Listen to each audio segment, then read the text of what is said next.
ल सबैजनालाई वेलकम छ हाम्रो यो जापानको स्विजरल्यान्डमा जान गइरहेका छौँ हामी। वान अफ द बेस्ट ठाउँ रहेको छ यो गर्मी सिजनमा है। हामी गएर त्यहाँ 2 दिन एकदम इन्जोय गर्नेछौँ। फर्स्ट डे हाम्रो बार्बिक्यू रहनेछ, सेकेन्ड डे हामी खामीकोचीसम्मको यात्रा रहनेछ। थोरै हाम्रो 1-2 3 घन्टाको हाइक पनि हुनेछ। यो यात्रामा हामी सँगसँगै जोडिनु होला है त। लेट्स गो है त। यात्रामा को जोडिँदै हुनुहुन्छ भन्ने कुरा म तपाईँलाई देखाउन चाहन्छु। हाम्रो पहिलो नम्बरमा हुनुहुन्छ म आफै सुजन बास्तोला एन्ड मेरो स्वाहनी।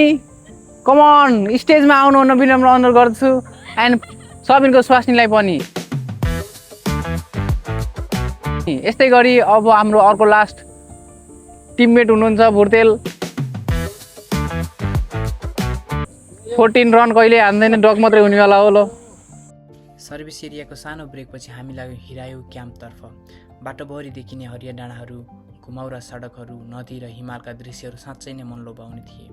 हामी जति माथि उक्लिँदै गयौँ त्यति नै मौसम चिसो र ताजा हुँदै गयो। सहरको भिडबाट टाढा पुग्दै गर्दा प्रकृतिको शान्त वातावरणले अझ हाम्रो यात्रालाई रमाइलो बनाइदियो। र केही घन्टाको यात्रापछि हामी हिरायो क्याम्पमा पुग्यौँ। हामीले 1 रात बस्नका लागि एउटा बङ्गलो बुक गरेका थियौँ। यदि तपाईँ पनि क्याम्पिङ गर्ने सोचमा हुनुहुन्छ भने एउटा कुरा महत्त्वपूर्ण रहनेछ।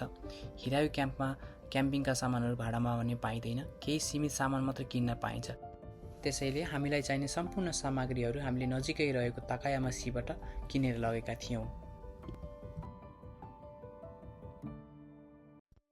क्याम्पमा पुगिसकेपछि हामीले गाडीबाट सामानहरूलाई निकालेर बङ्गलोमा राख्यौँ र बार्बिक्यूका लागि चाहिने मासुहरूमा मसला लगाउने अथवा अन्य तयारीहरू काम गऱ्यौँ।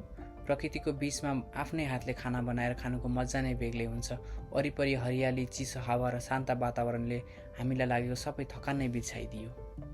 बार्बिक्यू सुरु हुनुअघि हामी क्याम्प नजिकै रहेको सुन्दर झरना हेर्न गयौँ। झरनाको चिसो पानी, वरिपरिको जङ्गल, प्राकृतिक आवाजले मनै शान्त बनाइदियो। यस्तो ठाउँमा केही समय बिताउँदा सहरको तनाव सबै हराए जस्तो लाग्छ।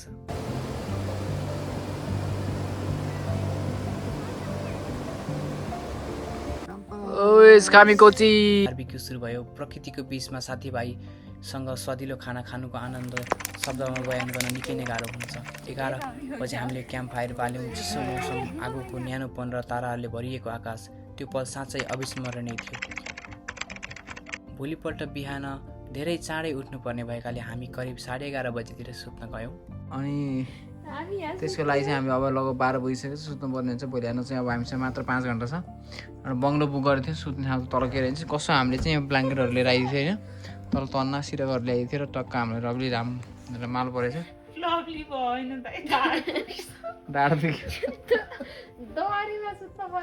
ठिक छ। यसैमा यो हाम्रो खामीकोचीको डे 2 रहेको छ। हामी डे 1मा आएर यहाँ चाहिँ बङ्गलोमा बस्यौँ, बेलुका बार्बिक्यू गऱ्यौँ होइन, रमाइलो गऱ्यौँ। यहाँ झर्ना पनि थियो, सानो झर्ना हेऱ्यौँ। अनि अब हाम्रो चाहिँ बिहान सबेरै अब आखान्दाना पार्किङ भनेको यहाँबाट लगभग करिब 10 मिनट गरिन्छ। ओफुकुको लगभग लाग्छ 3000 रुपियाँ।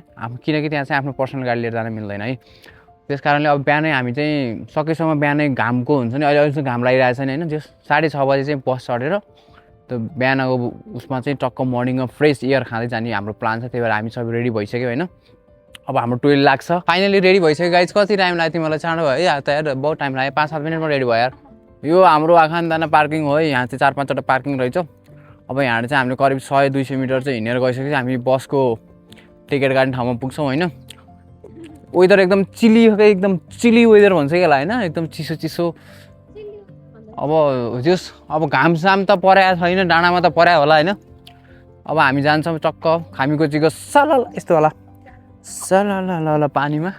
आखान्दाना पार्किङ स्लटको टिकट काउन्टरबाट प्रति व्यक्ति 2800 दरले 4 जनाको टिकट खरिद गरी हामी लाग्यौँ सटल बस चढेर खामीकोचीतर्फ।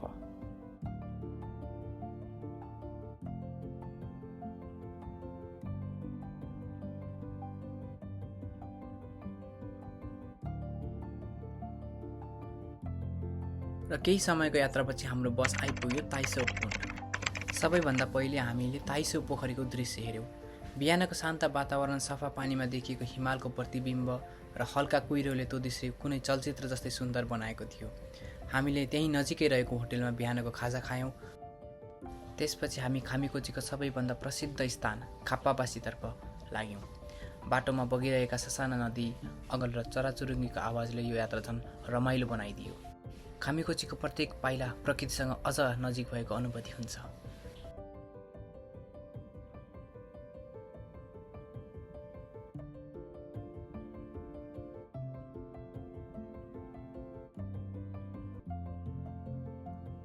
समुद्रिक सतहबाट करिब 1500 मिटर उचाइमा रहेको खामीकोची चुबु साङ्गाको राष्ट्रिय निकुञ्जभित्र पर्ने सुन्दर उपत्यका हो।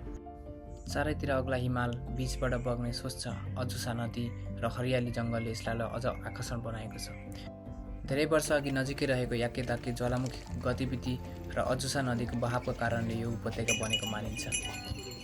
खामीकोचीको प्राकृतिक सौन्दर्य जोगाउनका लागि निजी सवारी साधनहरूलाई प्रवेश गर्न दिँदैन, त्यसैले सबैजना बस अथवा ट्याक्सी प्रयोग गरेर यहाँ आइपुग्छन्। यही संरचनाका कारण खामीकोची आज पनि अत्यन्त सफा, शान्त र प्रदूषण रहित छ।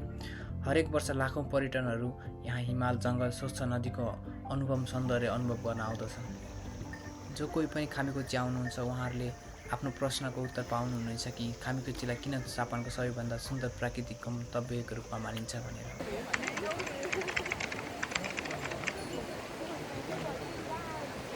फाइनली हामी चाहिँ खामीकोची ब्रिज अथवा पासिङ जुन चाहिँ एकदम फेमस रहेको छ, खामीकोची वान अफ द बेस्ट हाम्रो स्पोर्ट रहेको छ। जुन चाहिँ मेरो ब्याकग्राउन्डमा होइन, पानी एकदम तल्लो बगिरहेको छ, माथि हिमालमा हिउँ अझै पनि लागिरहेको छ। अहिले एकदम मौसम भन्नुहुन्छ भने मौसम 10-15 त्यस्तै होला, एकदम चिसो बिहानको मौसम भयो भने होला, एकदम रमाइलो छ। गर्मीमा चाहिँ आफूलाई छुट्टी छ, गर्मीबाट केही समय आफूले टाढा राख्न चाहनुहुन्छ भने एकदम यो one of the best place मानिन्छ यो समयमा घुम्नको लागि चाहिँ। अनि यसलाई चाहिँ जापानको स्विजरल्यान्ड पनि भनिने गर्छ है त। एकदम राम्रो छ, भ्यूहरू, सिनेरीहरू अल पर्फेक्ट है। साथीहरू चाहिँ यो खामीकोचीमा आएर चाहिँ आइसक्रिम खाने कार्यक्रम हुँदैछ। मौसम त त्यति गर्मी छैन, तैपनि आइसक्रिम लभरहरू भएपछि यस्तै हुन्छ है साथीहरू। अब आइसक्रिम खानु पर्यो। यो चाहिँ मेरो खाप्पाबासी यहाँ रहेको छ, माथि माउन्टेन। यहाँ चाहिँ यदि खाना खान चाहनुहुन्छ भने रेस्टुरेन्ट, आइसक्रिम पसलहरू होइन, विभिन्न पसलहरू छ, तपाईँ देख्न सक्नुहुन्छ। मान्छेको भिडभाड भने निकै नै हुने गर्दछ। हामी अर्ली मर्निङमै त्यहाँबाट 6:30 बजी नै आएको थियौँ, तैपनि मान्छेको भिडभाड तपाईँ देख्न सक्नुहुन्छ। यदि तपाईँ ढिलो गरी आउँदै हुनुहुन्छ भने चाहिँ लास्टै कन्जेस्टेड फिल गर्नुपर्ने हुन्छ, मान्छे धेरै नै हुनेछन् यहाँनिर। त्यही भएर तपाईँ यहाँ चाहनुहुन्छ भने एकदम बिहान सबैले अझ बेस्ट चाहिँ अब यहाँ आएर बसेर भोलिपल्ट बिहान फर्स्ट बस, अर्ली बस होइन मा आउनुभयो भने अझै राम्रोसँग फिल लिन सक्नुहुन्छ, रमाइलो गर्न सक्नुहुनेछ। केही घन्टाको खामीकोचीको सुन्दरता अनुभव गरेपछि हामी फर्किने बेला भइसकेको थियो। हामी फर्किनु अगाडि चाहिँ त्यहीँ रेस्टुरेन्टमा रहेको एउटा रामेन खायौँ। अन्य रामेनहरूभन्दा निकै नै स्वाद फरक लाग्यो।